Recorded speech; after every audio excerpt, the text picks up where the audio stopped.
सभी कहानी सुनने वालों को मेरा नमस्कार। चलिए प्रेमचंद जी के कथा संसार में प्रवेश करते हैं उनकी एक कहानी चमत्कार के साथ मेरे चैनल साहित्य सागर में। बीए पास करने के बाद चंद्र प्रकाश को एक ट्यूशन करने के अलावा और कुछ ना सूझा। उनकी माता पहले ही मर चुकी थी। इसी साल पिता का भी देहांत हो गया और प्रकाश जो जीवन की मधुर स्वप्न देखा करता था वे धूल में मिल गए। पिता ऊंचे ओहदे पर थे। उनकी कोशिश से चंद्रप्रकाश को कोई अच्छी जगह मिलने की पूरी आशा थी, पर वे सब मंसूबे धरे के धरे रह गए और अब गुजर बसर के लिए वही 30 रुपये महीने की ट्यूशन रह गई। पिता ने कुछ संपत्ति भी ना छोड़ी, उल्टे वधू का बोझ और सिर पर लाद दिया। और स्त्री भी मिली तो पढ़ी लिखी, शौकीन, जबान की तेज, जिसे मोटा खाने और मोटा पहनने से मर जाना कबूल था। चंद्र प्रकाश को 30 रुपये की नौकरी करते शर्म तो आई, लेकिन ठाकुर साहब ने रहने का स्थान देकर उसके आंसू पोंछ दिए। ये मकान ठाकुर साहब के मकान से बिल्कुल सटा था, जो कि पक्का, हवादार, साफ सुथरा और ज़रूरी सामान से लैस था। ऐसा मकान 20 रुपये से कम पर ना मिलता और काम केवल सिर्फ 2 घंटे का था। लड़का था तो लगभग उन्हीं की उम्र का, पर बड़ा कुंद जहन, कामचोर, अभी 9वें दर्जे में पढ़ता था। सबसे बड़ी बात यह थी कि ठाकुर और ठकुराइन दोनों प्रकाश का बहुत आदर करते थे, बल्कि उसे लड़का ही समझते थे। वह नौकर नहीं था, घर का आदमी था और घर के हर एक मामले में उसकी सलाह ली जाती थी। ठाकुर साहब अंग्रेजी नहीं जानते थे। उनकी समझ में अंग्रेजी दां लौंडा उनसे भी ज़्यादा बुद्धिमान, चतुर और तजुर्बेकार था। संध्या का समय था। प्रकाश ने अपने शिष्य वीरेंद्र को पढ़ाकर छड़ी उठाई तो ठकुराइन ने आकर कहा, अभी ना जाओ बेटा, जरा मेरे पास आओ, तुमसे कुछ सलाह करनी है। प्रकाश ने मन में सोचा, आज कैसी सलाह है? वीरेंद्र के सामने क्यों नहीं कहा? उसे भीतर ले जाकर रमा देवी ने कहा, तुम्हारी क्या सलाह है? बीरू का ब्याह दूं? एक बहुत अच्छे घर से संदेशा आया है। प्रकाश ने मुस्कुरा कर कहा, यह तो बीरू बाबू से ही पूछिए। नहीं, मैं तुमसे पूछती हूँ।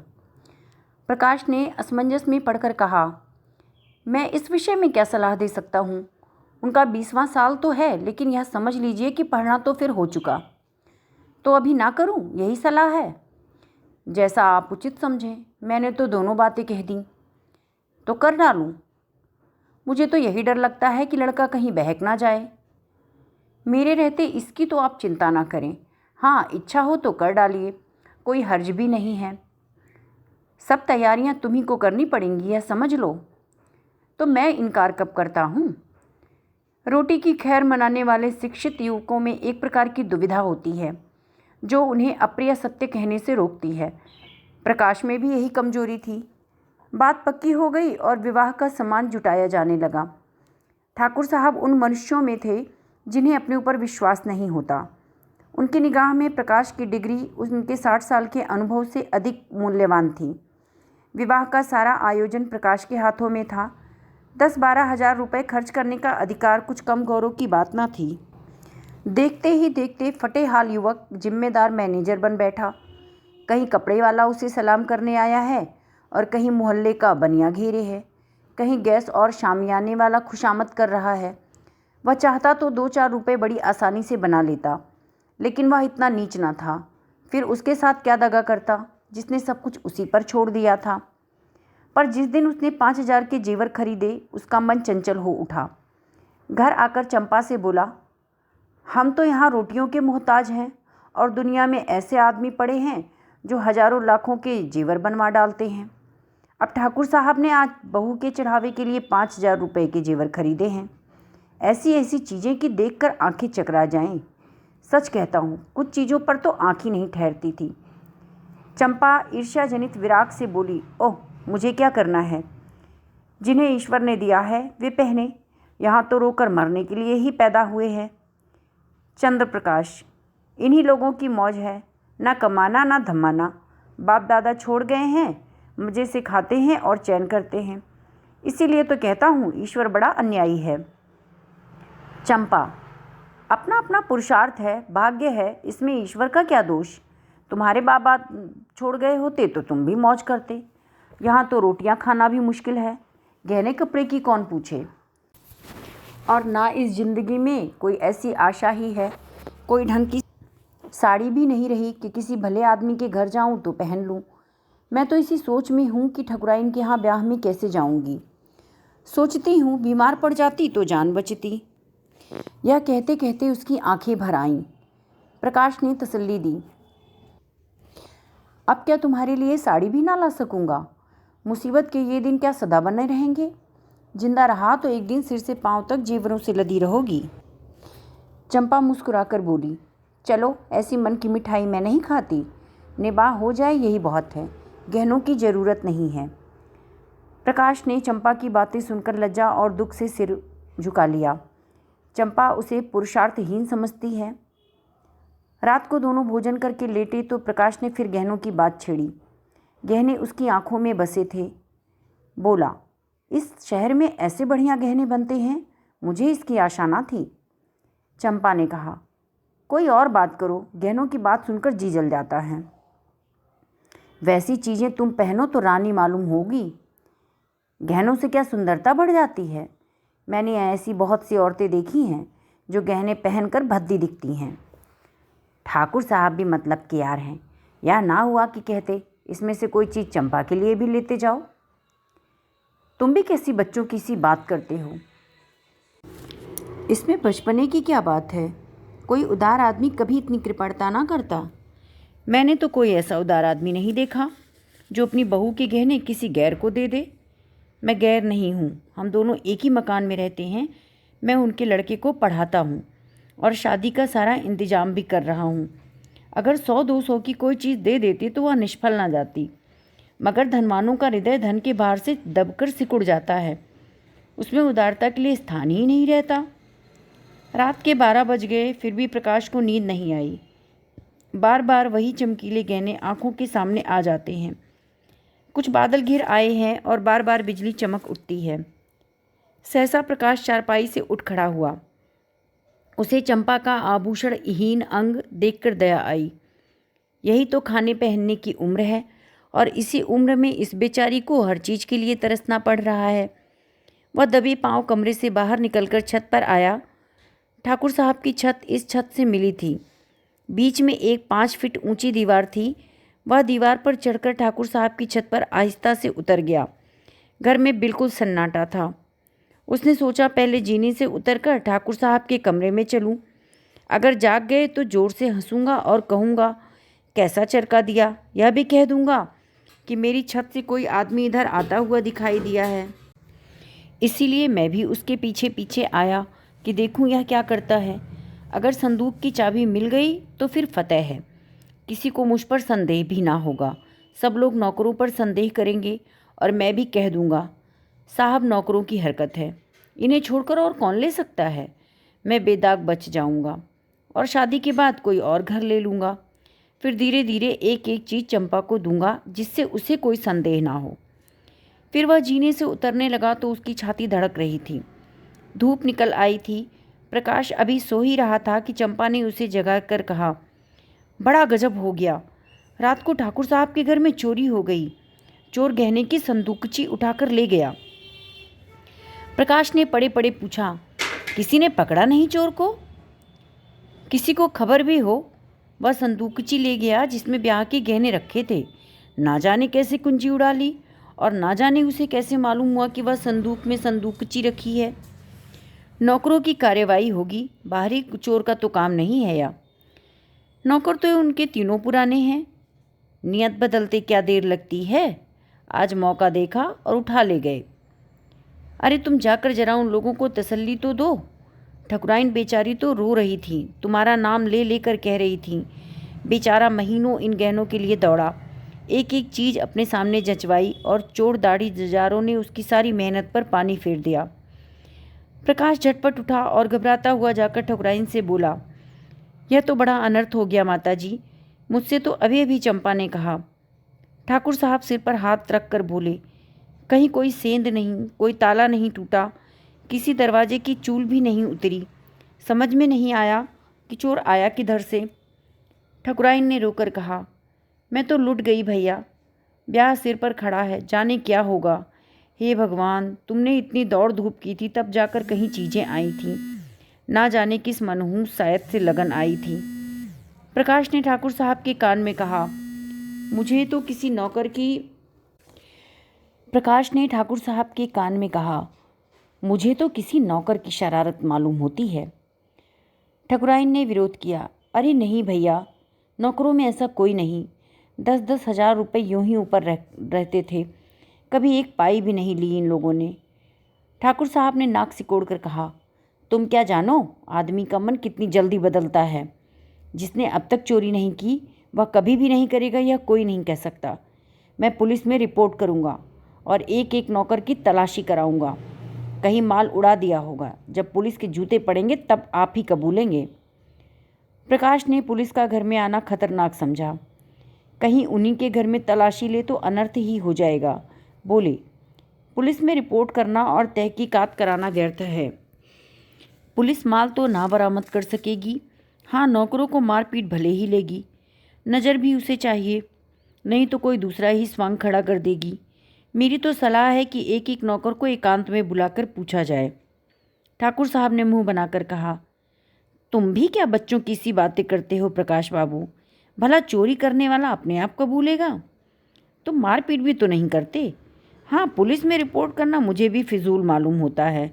माल तो बरामद होने से रहा, उल्टे महीनों की परेशानी और हो जाएगी। प्रकाश, लेकिन कुछ ना कुछ तो करना ही पड़ेगा।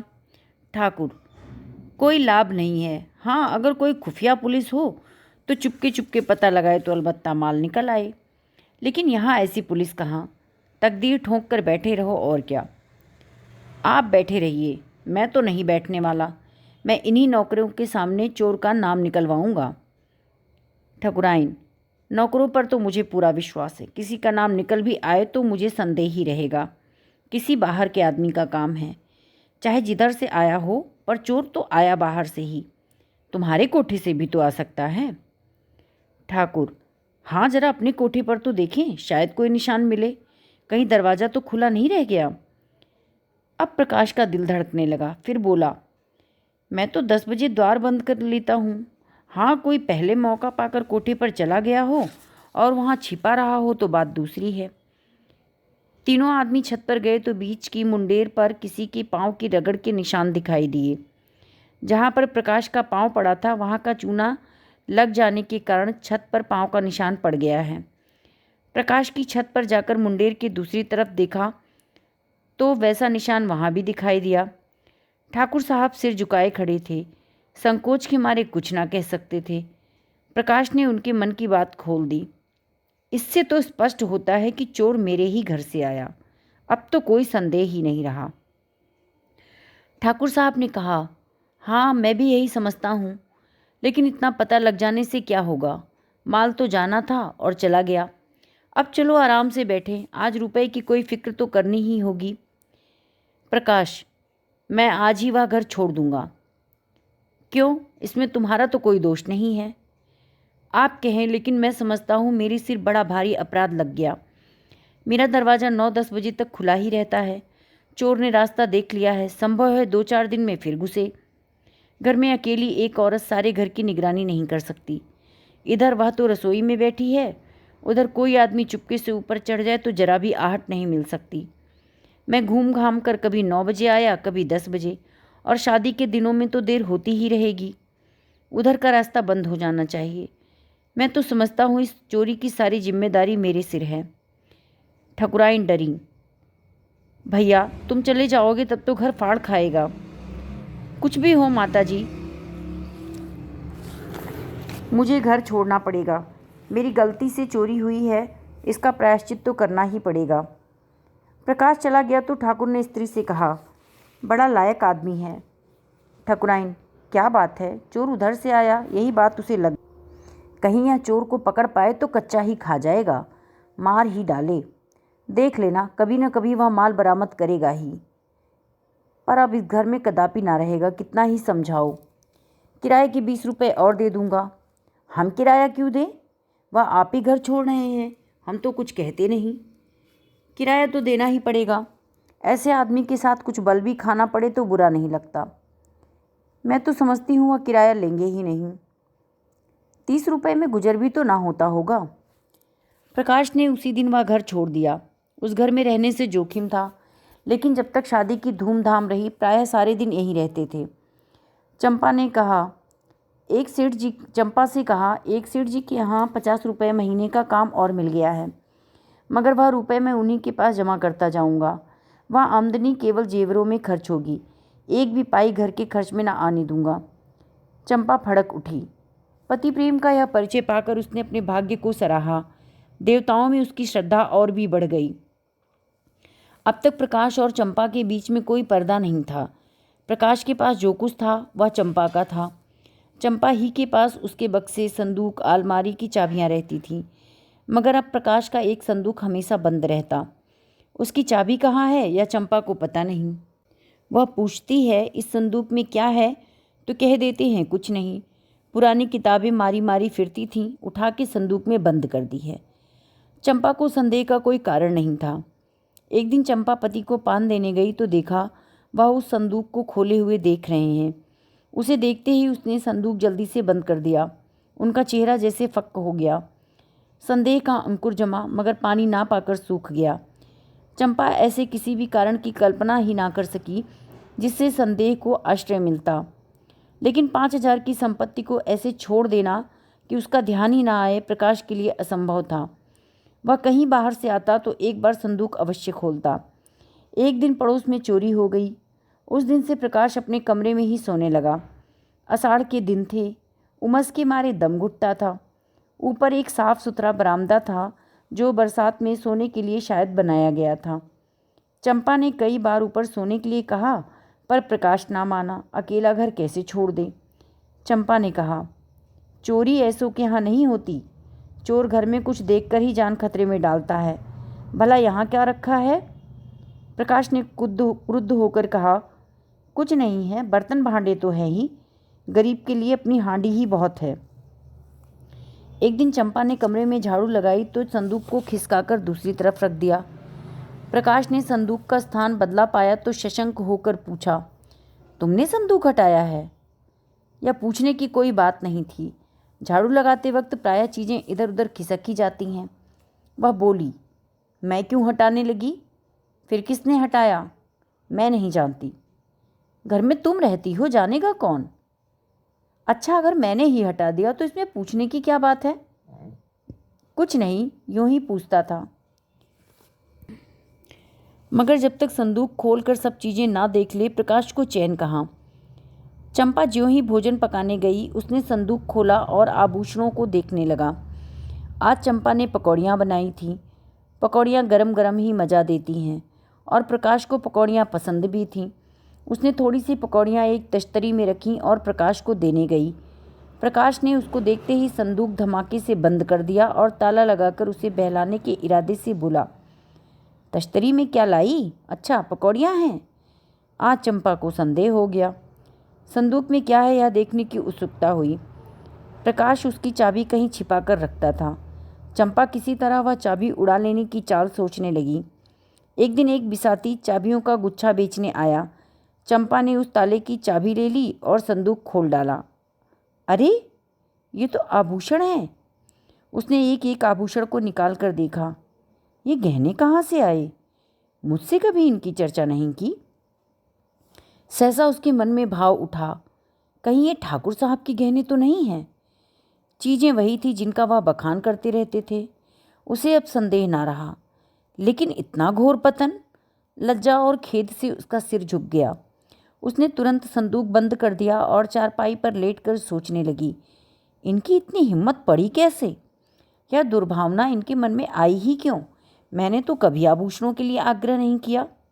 अगर आग्रह भी करती तो क्या उसका आशय यह था कि वह चोरी करके लाए? चोरी आभूषणों के लिए? इनका मन इतना दुर्बल हो गया? उसके जी में आया, इन गहनों को उठा ले और ठकुराइन के चरणों पर डाल दे। उनसे कहे, यह मत पूछिए कि मेरे पास कैसे आए। आपकी चीज़ आपके पास आ गई, इसी से संतोष कर लीजिए। लेकिन परिणाम कितना भयंकर होगा। उस दिन से चंपा कुछ उदास रहने लगी। प्रकाश से उसे वह प्रेम ना रहा, ना वह सम्मान भाव। बात बात पर तकरार होती। अभाव में जो परस्पर सद्भाव था वह गायब हो गया। तब एक दूसरे के दिल की बात कहते थे, भविष्य के मंसूबे बांधे जाते थे, आपस में सहानुभूति थी। अब दोनों ही दिलगीर रहते। कई कई दिनों तक आपस में एक बात भी ना होती। कई महीने गुजर गए। शहर के एक बैंक में असिस्टेंट मैनेजर की जगह खाली हुई। प्रकाश ने अर्थशास्त्र पढ़ा था, लेकिन शर्त यह थी कि नगद 10,000 की जमानत दाखिल हो। इतनी बड़ी जमानत कहाँ से आएगी?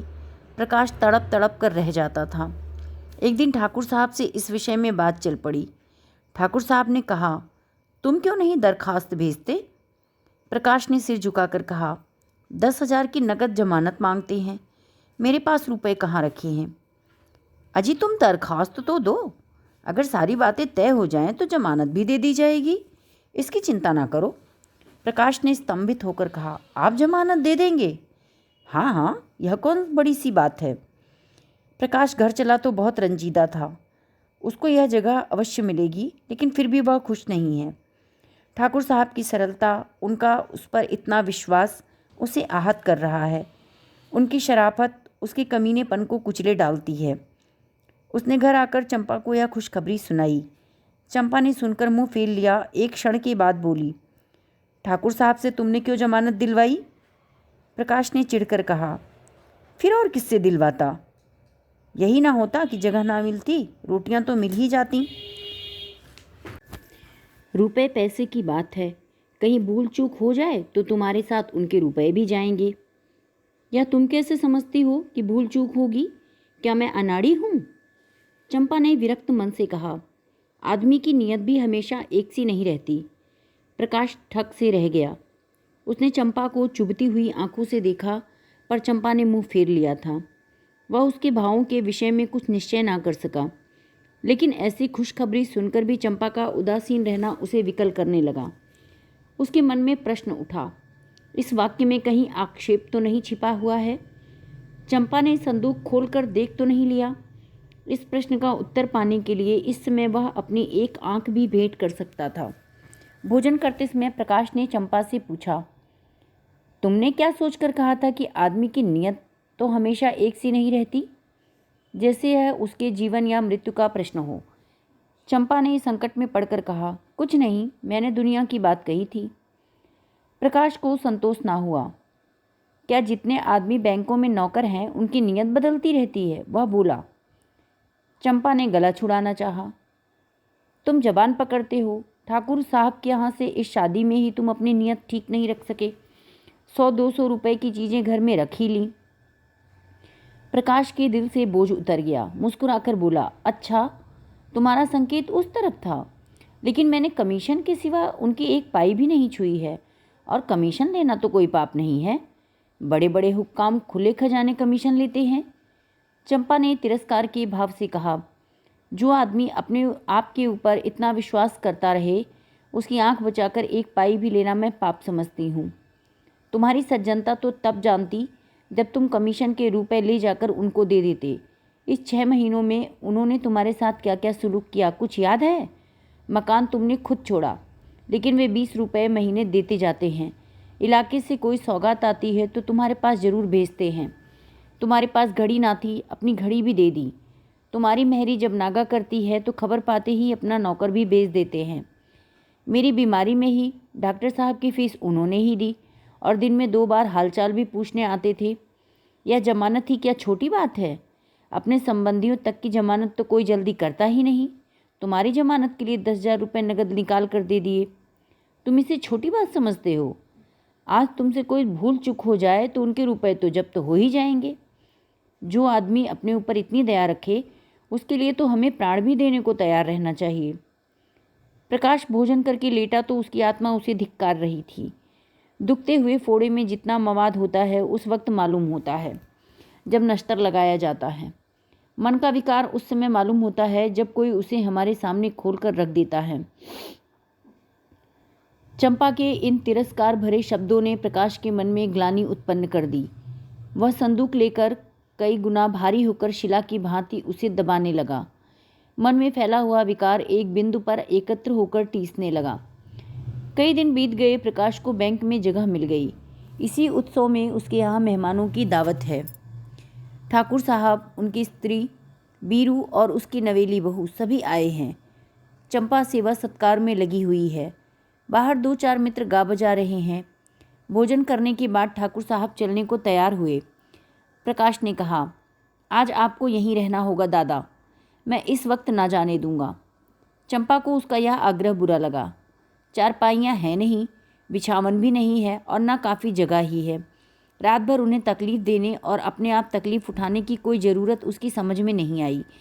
लेकिन प्रकाश आग्रह करता ही रहा, यहाँ तक कि ठाकुर साहब राजी हो गए। 12 बज गए थे। ठाकुर साहब ऊपर सो रहे थे। बीरू और प्रकाश बरामदे में थे। 3 स्त्रियां अंदर कमरे में थीं। प्रकाश जाग रहा था। बीरू के सिरहाने उसकी चाबियों का गुच्छा पड़ा हुआ था। प्रकाश ने वह गुच्छा उठा लिया, फिर कमरा खोलकर उसमें से गहनों की संदूकची निकाली और ठाकुर साहब के घर की ओर चला। कई महीने पहले वह इसी भांति कंपित हृदय के साथ ठाकुर के घर में घुसा था। उसके पांव तब भी इसी तरह थरथरा रहे थे, लेकिन तब कांटा चुभने की वेदना थी, आज निकलने की। तब ज्वर का चढ़ाव था, उन्माद, ताप और विकलता से भरा। अब ज्वार का उतार था, शांत और शीतल। तब कदम पीछे हटता था, आज आगे बढ़ रहा था। ठाकुर साहब के घर पहुंचकर उसने धीरे से बीरू का कमरा खोला और अंदर जाकर ठाकुर साहब की खाट के नीचे संदूकची को रख दिया। फिर तुरंत बाहर आकर धीरे से द्वार बंद किया और घर की ओर लौट पड़ा।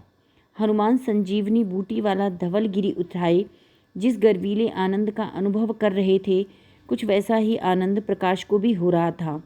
गहनों को अपने घर ले जाते समय उसके प्राण सूखे थे, मानो किसी गहरी खाई में गिरा जा रहा हो। आज संदूक को लौटाकर उसे मालूम हो रहा था जैसे वह किसी विमान पर बैठा हुआ आकाश की ओर उड़ा जा रहा है, ऊपर ऊपर और बहुत ऊपर। वह घर पहुंचा तो बीरू सोया था। कुंजी उसने सिरहाने रख दी। ठाकुर साहब प्रातःकाल चले गए। प्रकाश संध्या समय पढ़ाने जाया करता था। आज वह अधीर होकर तीसरे ही पहर जा पहुंचा। देखना चाहता था कि वहां आज क्या गुल खिल रहे हैं।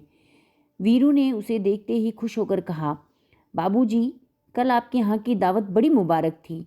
जो गहने चोरी हो गए थे सब मिल गए। ठाकुर साहब भी आ गए और बोले, बड़ी मुबारक दावत थी तुम्हारी। पूरा संदूक का संदूक मिल गया, एक चीज़ भी नहीं छुई, जैसे केवल रखने के लिए ही ले गया हो।